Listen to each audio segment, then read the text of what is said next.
show. Yes. That's stupid. Wake it up! So I went to the Arsenio Hall show and I met a dude named Benny Medina. And Benny Medina is the real life Fresh Prince of Bel-Air, except he actually went from Watts to Beverly Hills. Same basic concept, way shorter distance. I meet Benny and he pitches me the idea for this show and I'm like, I'm not an actor. I'm like, cool. And he said, hey, I want you to meet Quincy Jones. Quincy Jones is producing with me. So I find myself at Quincy's. And there's actors and artists and celebrities and politicians. It's like everybody's at Quincy's house. It's like The Wiz without the costumes.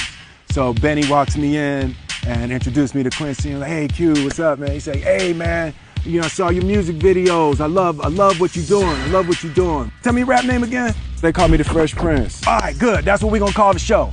And he handed me a screenplay for a failed Morris Day pilot. Like, I don't have the time.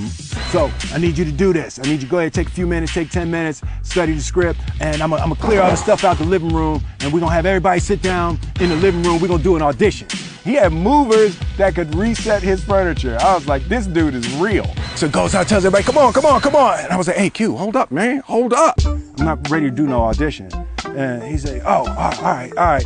Well, what you need? Tell me what you need. Just set the meeting for a week and I could do it. He said, yeah, Brandon Tartikoff, the head of NBC, is out there. I'll get him the schedule for next week. And then you know what's gonna happen? Something gonna come up and then he's gonna have to reschedule. Oh, yeah. So 3 weeks from now, Q, we can do it 3 weeks from now. I said, yeah, 3 weeks from now be good. Or you could take 10 minutes right now and you can change your life forever. And I was like, F it then. Yes, give me 10 minutes.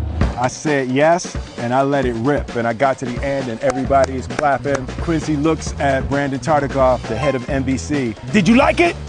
And Brandon said, yeah, I liked it. Quincy says, no, did you like it? And he's like, yeah, I liked it. He's like, good, you're his lawyer. Draw me up something right now. Damn, Quincy ordering other people's lawyers around. Like, that's his lawyer, Quincy, leave that man alone. And Quincy turned to me and he was like, hey, Will, you got a lawyer? Quincy, I'm broke. If I had a lawyer taking 5%, he'd owe me money right now. He was like, all right, and he turned to his assistant. He was like, get Will a lawyer. Quincy had been drinking. It's probably obvious from the story, but he had been tasting. He had wet his beak a little bit that night. So the lawyers go out in a limo and they're drawing up the first deal for the Fresh Prince of Bel-Air. Quincy is like popping up at the window, no paralysis, do analysis. No paralysis, do analysis. I was like, how did he make Thriller like this? So we got the lawyers draw up something. Ken Hertz looked it over for me, Brandon Tartikoff, and we took a picture and we signed the basic deal for the Fresh Prince. And 3 months later, we were shooting the pilot. And that's the story of how I became the Prince of Bel-Air. So the moral of the story is always say yes, and I guess listen to your girlfriend.